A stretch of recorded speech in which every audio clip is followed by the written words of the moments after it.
पक्षाघात गल्पर द्वितीय पर्याय को छात्र छात्री मानक अनेक अनेक शुभेच्छा एवं स्वागत जनाऊँच। जितेबाला आम पूर्व अध्याय आलोचना करथिले दुर्योधन बाबू को पक्षाघात रोग आक्रमण करिछि एवं से पक्षाघात रोग रे जड़ित हो सारी। जितेबाला से पक्षाघात रोग तांको आक्रमण कला घर बाहर पाख बारंडारे से जो गोड़ खसी पड़गले सेतेबेले घरे तांकर केही नथिले एवं काहाकू से डाकी थांते बा किंतु से निजर बाक्शक्ति मध्य हरई देइछन्ते। आमे पूर्व अध्याय पूर्व पर्याय आलोचना करथिले। द्वितीय पर्याय आमे देखिबा घरे तांकर सेतेबेले केही नथांती। स्त्री तांकर द्वितीय पक्षर बयसर तफात 15 वर्ष। विवाह बेले से थिले अति लज्जावती मफसली ढंगर। एका खटरे शोइबा बेले भी से पड़ी रहुतिले निस्पृह भाव खंडे काठ भली। दुर्योधन बाबू ही तांको नव्या कराइले देह और मनरे। आजिकाली से खूब अल्प समय पाई घरे रहंती। मोटर नहीं सबु बेले बुलु थांती एठी सेठी। अनेक रातिर जेतेबेले से शुअंती सेतेबेले अनेक मिछ और सत कथा दुर्योधन बाबू को घर भितर को पशि आसे। किए कहिछंती बोधुए नारीर सुप्त अभिलाष जगाइबा अनुचित, थरे जागिले तार गतिरोध करने असंभव। निश्चित भाव में यह एक वास्तविक कथा सत्य कथा पर आलोचित करा जायछि। नारी मन भितर सबु बेले एक अभिलाष सुप्त भाव लुचि रही थाए, सुप्त भाव थाए। ताहाको जागृत करा जाई पारिबो जदि निश्चित भाव में ताहा जागृत हो पारिबो। सेथिपाई किछि प्रेरणा दरकार, किछि अनुभव दरकार, अनुभूति दरकार। अनुभूति संपन्न व्यक्ति विज्ञ व्यक्ति विशेष माने ही से नारी भितर थिबा प्रेरणा को, नारी भितर थिबा अभिलाष को प्रेरणा माध्यम रे जागृत कराई पारंती। दुर्योधन बाबू जने अभिज्ञता संपन्न व्यक्ति एथिरे थिले मात्र संदेह ना। किंतु से जो भली भाव रे निजर स्त्री को नव्या कराइले, आधुनिकतार स्वाद को चखैले एवं तांको देहरे भरिदेले अत्याधुनिकतार तथा पाश्चात्य संस्कृतिर एक प्रलेप देले तांको देहरे। सेतेबेले निश्चित भाव रे तांकर मने रखिबार थिला जे जो भली भाव रे से पाश्चात्य संस्कृति एवं अत्याधुनिकतार प्रलेप निजर स्त्री माध्यम रे पदार्पण करुछंती ताहा अत्यधिक हो जाउनी तो बा ताहा भविष्यत रे तांको प्रति किछि खराब करिवनी तो एक कथा निश्चित भाव रे तांकर अतीत रे भाबिबार थिला। किंतु जेतेबेले से विवाह करथिले निश्चित भाव रे ये होचन तांकर द्वितीय स्त्री। बयसर तफात होउछि 15 वर्ष। यार भितरे से जेतेबेले मफसली जेहेतु मफसल अंचल थिले, गाँवली अंचल थिले, निश्चित भाव रे कौनसी आधुनिकता संपर्क रे से सूचना पाई नथिले बाबा जानी नथिले। किंतु दुर्योधन बाबू तांको स्त्री को आधुनिकतार स्पर्श को, आधुनिकतार स्वाद को तांको एभली भाव रे चखैले जे आज आ से घरे रहुनांती।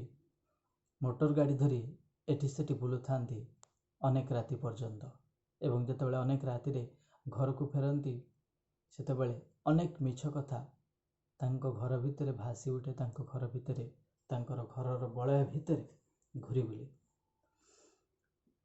ए हेउची दुर्योधन बाबूंकर सांप्रतिक जीवनर एक निच्छक प्रतिच्छवि।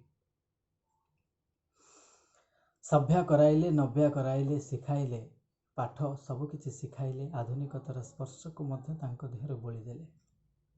आधुनिकतार प्रलेप पाई जेतेबेले प्रजापति टे तार डेणा लगी जाए, जेतेबेले तार नुआ करी डेणा कळे एवं से उड़ीबा शिखी जाए, सेतेबेले से भूली जाए तार आत्मीय को, तार पछ कथा को। ठीक से भली भाव रे दुर्योधन बाबू तांको विवाहित स्त्री देहरे से आधुनिकतार डेणा लगाई देले, आधुनिकतार रंग बोली देले। जो रंग को नहीं तांको स्त्री स्वप्न देखिले एवं से स्वप्न रे विभोर होई से भूली गले तांको स्वामी को, तांको परिवार को, तांकर व्यक्तिगत कथा ही तांको निश्चित भाव रे अनेक दूर को टाणी नहीं गला, जोंठु से फेरी पारिले नाही एवं दुर्योधन बाबू को आपणार मध्य करि पारिले नाही। गोटे घरे एका छात तले थाई मध्य दुहिंक भितर थिला मानसिकतार व्यवधान प्रचुर। एक मानसिकतार व्यवधान भितर दुई जन जाक गति करुथिले, उभय दुर्योधन बाबू एवं तांकर स्त्री। निजको सजई धजई जी चारिआडे घूरी बुलुथिले एवं मोटर धरी चारिआडे घूरी बुलुथिले एवं रात्रि शेष रात्रि समय जेतेबेले घर को फेरती सेतेबेले से अनेक मिछ सत कथा कही दुर्योधन बाबू को भूलई दियंती। यही दुर्योधन बाबू परिवार एक परिचिति, सांप्रतिक परिचिति। परवर्ती पर्याय में देखा यार सत्यता केते दूर तात्विक मान कहे, किंतु दिने दुर्योधन बाबू सहित तांकर एसब विषय बादानुवाद है।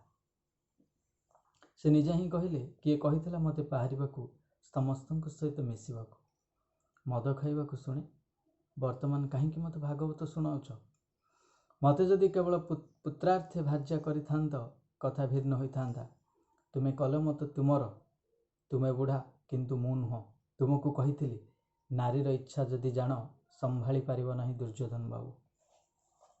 निश्चित भाव में नारीर इच्छा जदि मुक्त कर दिया जाए, स्वाधीन कर दिया जाए, तेबे ताकू रोकवा असंभव हो जाए। ताहा हुए तो भल बाटे हो बा खराब बाटे हो।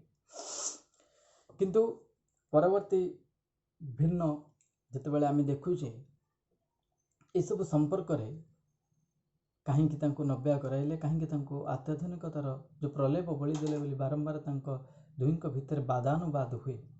किंतु ये बादानुवादर सफल अनुभूति, सफल उत्तर मीमांसा किसी मिल पारे ना। दुर्योधन बाबूंकर विवाहित पत्नी जनक उत्तर दियंती जे मु तो कही नथिली मते नव्या करहिबा पई, मु तो कही नथिली मते समस्तक सहित मिसेबाकू, मु तो कही नथिली तमे मते समस्तक सहित मिसेइल, तमे मते दुनिया को चिन्हैल, तमे मते आधुनिकतार स्पर्श देल, तमे मते मद खाइबा पई सिखैल, गाड़ी धरी बुलिबा पई सिखैल, पांच जनक सहित मिसिबा पई सिखैल। आज जदि मु मिसिली ताहले मते से संपर्क रु कहीं से भितर कहीं भिड़ी आणुच, मते कहीं खराब बोली विवेचना करुच। कारण जदिओ मु खराब होइछि कौन प्रकार से सब केवल तुमरी पाई, तुमे ही मते खराब करिछ, एई भली भाव से दुर्योधन बाबू को कहती। एवं दुर्योधन बाबू को से मध्य एई भली भाव कहिथिले जदि नारीर इच्छा जान तेबे ताहाको संभाली पारिब नाही दुर्योधन बाबू। वास्तविक कथा नारी होची सृजनर प्रथम स्वर, सृजनर प्रथम ओंकार। नारी भितर ही जड़ीभूत होइछि समग्र सृष्टि। तेणु नारी को नहीं जो अनुभव ये विश्लेषित करा जायछि ता निश्चित भाव में दुर्योधन बाबू प्रति तांका आत्मविश्लेषण एक परिचय, तांका विवेक ताड़नार एक अनुभव, ताहा आमे गल्पर लक्ष्य करुचे। पुओ तांकर तीनोटी, जीवन क्षणस्थायी, मरणशील सत, किंतु जीवन प्रवाह चिरंतन। पिता माता उत्पादन करते संतान संतति, पुणी सेमाने दिने पिता माता हो संतानर जन्म नियंती। जीवन पर जीवन चली जाए, किंतु जीवन प्रवाह निरंतर ही चली थाए। पुरुष और स्त्री प्रेम मध्य नियमर ही प्रकाश केवल पिता अमर हुए पुत्र माध्यम। सुंदर भाव यही अनुच्छेदटी परिच्छेदटी को काल्पिक रचना करिसेंति। अति सुंदर अति चमत्कार कथा को वर्णना करिसेंति। वास्तविक एक सत्य कथा को आधारित करिकी सत्य कथा ही, सत्य चेतना ही, सत्य चिंता ही यही अनुच्छेद लिपिबद्ध हो रही। तीनोटी तांकर पुत्र संतान थिले तीनोटी, किंतु से निजे अनुमान करिसेंति, निजे चिंता करिसेंति। केवल से नुहे, प्रत्येक मनीष भाविबा कथा जे आज जे पितामाता आसन अच्छी एवं जहाँ को से जन्म करिसेंति सेमाने निश्चित भाव में काली बड़ होई पितामाता आसन को जीवे। सेमानंक द्वारा जो संतान संतति पृथ्वी पृष्ठ को आसे सेमाने मध्य भविष्य दिने पितामाता हेबे। एभली भाव में जीवन प्रवाह चिरंतन चली थाए, केवल जीवन सरी जाए।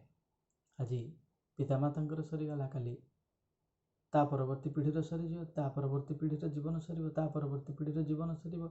एभली भाव में पीढ़ी पर पीढ़ी उत्तरदायित्व पर उत्तरदायित्व जीवन सरी सरी आसो ये भाव में उत्तरदायित्व माने भविष्य सृष्टि हो चलुए भविष्य गढ़ा हो चली भविष्य धरापृष्ठ को अवतीर्ण होते गोटे पुरुष आ गोटे नारी मध्यम गोटे पुरुष आ गोटे नारी हूँ प्रकृतिर केवल एक नियम एक प्रकाश से माने संतान संतति जन्म दियंती जो माने ए परिवेश को ए परिस्थिति को ए परिवार को समाज को आग को बढ़ाई नेबापाई दुर्योधन बाबूंकर मध्य 3 गोटी पुत्र संतान तांकर लाभ होइछि किंतु से अनुभव करिसेंती जे पिता जने केवल ता पुत्र माध्यम रे तार संतान संतति माध्यम रे ही अमर हुए तार संतान संततिंकर कार्य ही ताको अमर करे यदि आमे माने भल कर्म करवा निश्चित भाव में श्रेय ही आम परिवार को जीवा आम अभिभावक मानक पाखक जीव जदि आमे मंद कर्म करवा तेबे से मंद कर्मर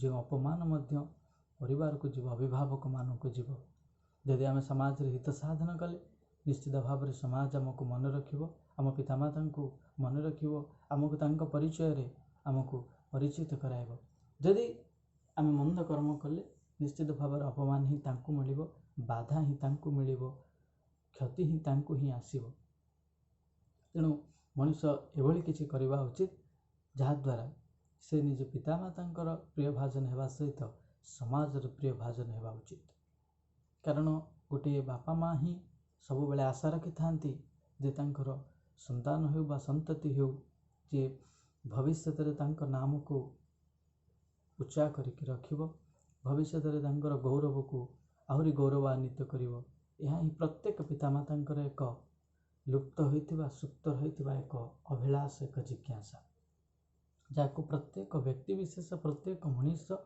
जीवनधारी मनुष्य माने चिंता करवा उचित किंतु सांप्रतिक परिस्थिति रे आमे माने जेभली भाव रे सामाजिक गणमाध्यम रे जेभली भाव रे सब देखुजे आज केउठी के कार माँ को पिटी पिटी बाहर कर साराणी तो किए कार बापा को बाड़ी बाड़ी नहीं मेडिकल पकई सारे ये भाव में जो भाई आम सब देखुचे सब परिवेश परिस्थिति देखुचे ता निश्चित भाव में दुखदायक निश्चित भाव में अवसादग्रस्त निश्चित भाव में एक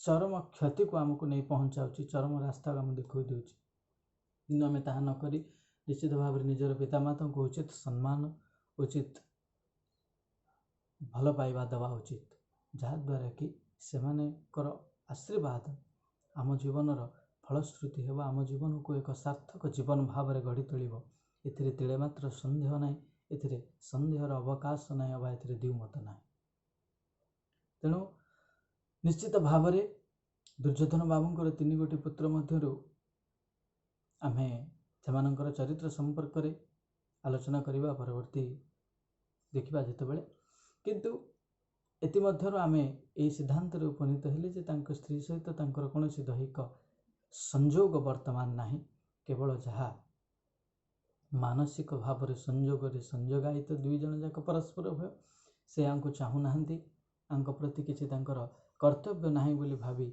से आंको उपेक्षा करिसेंती आंकर धर्मपत्नी आंको तेणु परवर्ती पर्याय देखिबा किंतु अमरत्व कौन केवल जीवन पर जीवनर दैहिक सृष्टि मु कौन सतरे मो पुत्र मानक मध्य अमर हो जाइबी निजको निजे प्रश्न करछन्ते दुर्योधन बाबू से अमरत्वटा कौन मु कौन निश्चित भाव में अमरत्व लाभ करी मो पिलामानंक पाखरे एक कथा अनिश्चितता भितर गति करिसेंती दुर्योधन बाबू एक अनिश्चितता भितर गति करिसेंती से दिन छिंडा तकिया को डेरी भाबुथांती से कथा पानखंडक पाटिरु केतेबेले सरीगलाणी आउ खंडे देवा पई केही नाहंती किंबा केही आसुनाहांती पाखकु जे संकेत द्वारा काहाको कहिबे अट्टालिका भली घर करिसेंती से किंतु पड़िथांती गुहाल को लगी बाहर पिंडारे स्त्री प्राय 1 घंटा हेब सजबाज होउछंती बाहर को जीवाकू तांको बासघरु साजघरु भासी आसुची तांको गुणुगुणु गान और अतरर सुगंध किछि क्षण पर से चलीगले हाथ में सौंदर्य मुणा हलाई हेले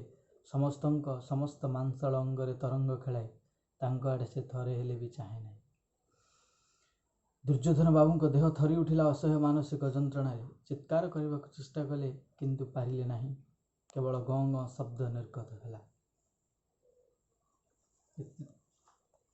आमे प्रथम आलोचना करिचे जे यह हेउचे एक आत्मविश्लेषणात्मक गल्प निजर विवेकर बाणी को जे न शुणी मनरु जात होइतिबा मनरु संजात इच्छा को प्राधान्य देइछि, मनरु संजात इच्छा को पूर्ण करिछि, से भली व्यक्ति भाव पाखरे आज परिवार समाज सबकिछि तार एक धरणर शत्रु कहले अत्युक्ति हेबा नाही।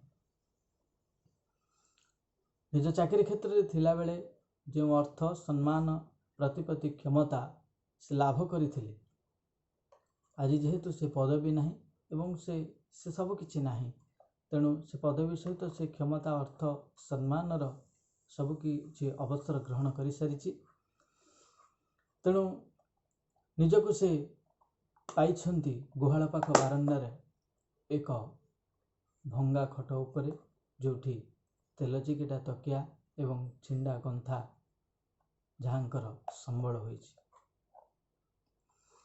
स्त्री तांकर दीर्घ समय धरी सजबाज होउछंती बाहर को जावाक, चली गले तांको थरे हेले भी चाहिए नाही एवं यही कथा यही सबू दृश्य निश्चित भाव से आड़ के आमको टाणी नेउछि, जहाँ कहिबा पाई आमे माने एक परिस्थिति देके आमे गति करूचे, जो समय भितर दुर्योधन बाबू हुंतु अबा दुर्योधन बाबू को भली जेकोसी व्यक्ति विशेष हुंतु, से माने पदवी रे थिबा समय रे निजर विवेक को सुनिबा उचित, कारण विवेक ही एकमात्र उचित रास्ता उचित कथा जनाई थाए मनीष मान। विवेक द्वारा ही मनीष परिचालित हेले मनीष मनीष भली परिचालित हो पारिबो केवल विवेक द्वारा। जदि आमे मनर कथा को सुनिबा, मनर इच्छा को मनर संजात होइतबा इच्छा को आमे परिपूर्ण करिबा, तेबे ता निश्चित भाव समाज तथा परिवार अहित साधन करिबो।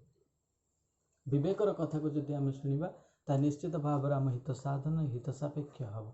एभली भाव दुर्योधन बाबू निजर आत्मा को विश्लेषित करिसेंती, ये मध्य मो चरित्र ये मध्य मो आत्मा विश्लेषित एक भिन्न एक दिग। तांका स्त्री होछंती तांका चरित्रर तांका आत्मविश्लेषणर मुख्य आभिमुख्य, एवं ए मुख्य आभिमुख्य जोठी बिगिड़ी जाइछि, घरर इमारत जोठी जो संस्कार इमारत जोठी भांगी जाइछि, जो अट्टालिका से तैयारी करछिन ता रहिछि सत, किंतु अट्टालिका भितर जो उच्च घर भितर उच्च संस्कृति रहिबा कथा उच्च संस्कार रहिबा कथा, जे उच्च संस्कृति उच्च संस्कार आज श्रीहीन हो पड़ी।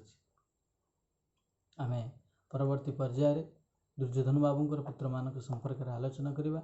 इत गला दुर्योधन बाबूंकर धर्मपत्नी कथा, जे तांका आत्मविश्लेषण एक दिग, जे तांको शिखैथिले मद पीवाकू, जे तांको शिखैथिले सभ्यता सहित किभଳି भाବରେ मिसिबाकू हेबो, ए समाज सहित किभଳି भाବରେ मिसिबाकू हेबो, सभ्यता सहित किभଳି भाବରେ पाद देई चलिबाकू हेबो, समय सहित किभଳି भाବରେ निजको सालिस करिबा पई पड़िबो। आज से जेतेबेले सालिस करिसेंती सेतेबेले दुर्योधन बाबू असह्य हो उठिसेंती, किछि कहि पारि नाहंती सत, किछि उठी प्रतिरोध करि पारनाहंती, कथा कहि प्रतिरोध करि पारनाहंती, केवल मानसिक जंत्रणा गुड़ी से उपभोग करुछंती अनुभव करुछंती। परवर्ती पर्यायर आमे दुर्योधन बाबूंकर जो तीन गोटी पुत्र मानक संपर्क में आलोचना करिबा। धन्यवाद।